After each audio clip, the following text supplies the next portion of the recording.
Good morning, class 11th Economics, chapter 5th Presentation of Data, Textual and Tabular Presentation.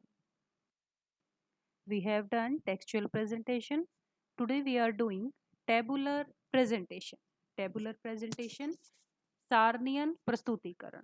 Tabular presentation क्या होता है कि जब आप स्टेटिस्टिकल जो डाटा है आपके पास किसी इन्वेस्टिगेशन से रिलेटेड उसको आप कॉलम में और रोज में शो कर देते हैं, यानी कि आप उसका एक टेबल बना देते हैं, तो उसे हम क्या कहेंगे?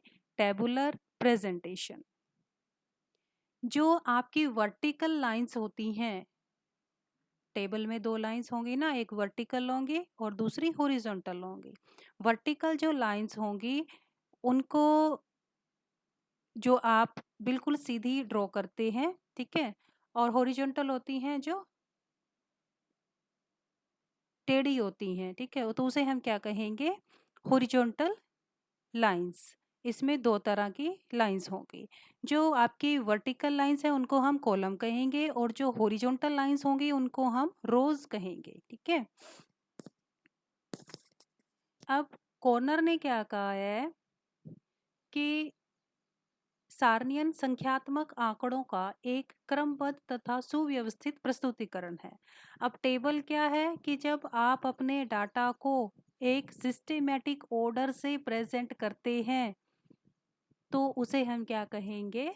टेबल कहेंगे. और इसका उद्देश्य क्या है कि किसी समस्या को स्पष्ट करना है कि आपने टेबल के थ्रू किसी भी प्रॉब्लम को शो कर दिया. और ब्लेयर ने क्या कहा है कि tabulation in its broadcast sense is an ordinary arrangement of data in columns and rows. अब ब्लेयर ने क्या कहा कि सारणियन क्या है कि जब आप अपने डाटा को एक ऑर्डर में, कॉलम्स में और रोज में शो कर देते हैं तो वो क्या होगा? आपका टेबुलर प्रेजेंटेशन और टेबल आप उसको कह सकते. Now components of A table. अब एक टेबल में कौन कौन से भाग होने चाहिए कि जब आप किसी डाटा का कोई टेबल बनाए तो उसमें होना क्या क्या चाहिए? जब हमें पता होगा तभी हम टेबल मेंटेन कर पाएंगे. फर्स्ट है आपका टेबल नंबर. सबसे पहले टेबल बनाने से पहले आपको उसको नंबर देना है कि आपका फर्स्ट है, सेकंड बना रहे हो या फिर आप थर्ड बना रहे हो, ठीक है. कि अगर उसको एक ऑर्डर हम दे देंगे तो हमें इजीली पता चल जाएगा कि इस टेबल में ये वाली इंफॉर्मेशन है. Second is title. टाइटल होता है शीर्षक. शीर्षक का मतलब क्या है कि जब आपने टेबल नंबर दे दिया तो उसके ऊपर आपने टाइटल देना है, जो आपने बिल्कुल बोल्ड वर्ड्स में यानी कि मोटे अक्षरों में आपने उसको लिखना है, ताकि एकदम से ध्यान जो क्या है उसी की तरफ जाए कि किससे रिलेटेड ये टेबल है. जो आपका शीर्षक है, जो आपका टाइटल है, छोटा होना चाहिए, क्लियर होना चाहिए और सिंपल होना चाहिए. कॉम्प्लिकेटेड ना हो कि समझ में ना आ सके, कि उसको पढ़ते ही हमें ये पता चल जाए कि ये जो टेबल है वो किस प्रॉब्लम से रिलेटेड है और किस टाइम से रिलेटेड है और किस जगह से रिलेटेड है. तो वो सारे जो क्या है उसको देखते ही हमें पता चल जाना चाहिए. Third is head note.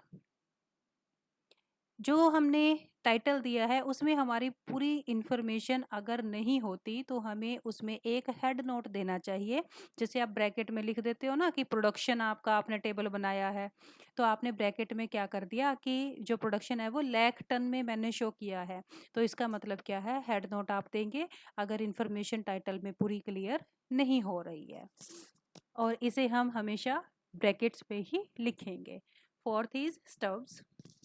जो आपने टेबल में जो रोज बनाई हैं, डिफरेंट जो आपने रोज बनाई हैं, 4 हो चाहे 5 हो, हर एक को आपने रो का जो टाइटल दिया है, रो के ऊपर जो हेडिंग बनाया है, तो उसे हम क्या कहेंगे? स्टब्स कहेंगे. और जो आप स्टब्स बना रहे हैं उसकी लैंग्वेज बिल्कुल सिंपल होनी चाहिए और जिससे आपको पता चल सके कि हर एक रो क्या शो कर रही है. Fifth is caption. टेबल में जो कॉलम्स होते हैं, कॉलम्स के ऊपर आपने हेडिंग लिखा है और उस हेडिंग का जो सब हेडिंग होता है उसको हम क्या कहेंगे? कैप्शन कहेंगे. इससे कैप्शन से हमें क्या पता चलता है कि हर एक कॉलम में कौन-कौन सा डाटा दिखाया गया है। कैप्शन में हाँ, कई तरह के कैप्शन हो सकते हैं, जैसे आपने स्टूडेंट्स का एक हेडिंग दे दिया, आगे 2 कैप्शन बना दिए बॉयज़ और गर्ल्स, यानी कि उसकी जो सब हेडिंग बनाई है कि बॉयज़ इतने हैं, गर्ल्स इतनी हैं, वो क्या होगा? कैप्शन होगा। 6 इज़ बॉडी एंड फील्ड।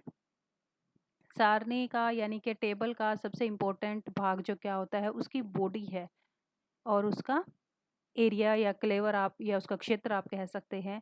इसमें टेबल की वो सारी इन्फॉर्मेशन को दिखाया जाता है जिससे रिलेटेड आपका डाटा है।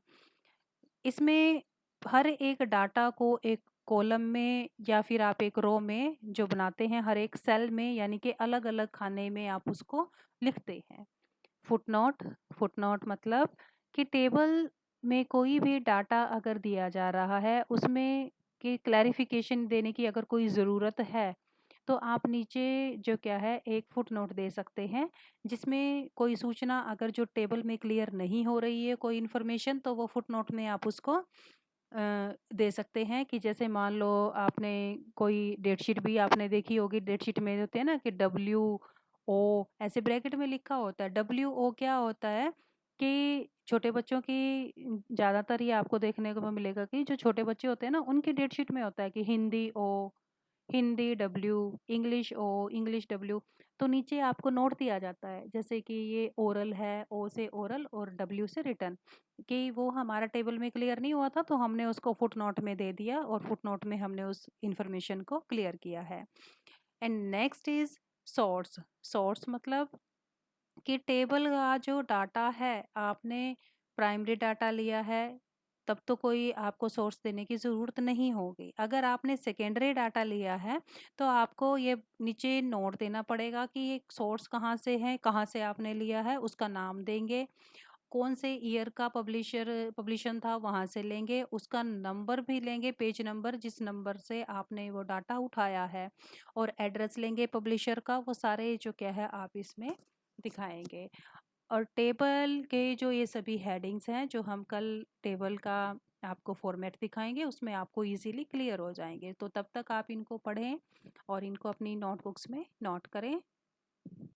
Thank you.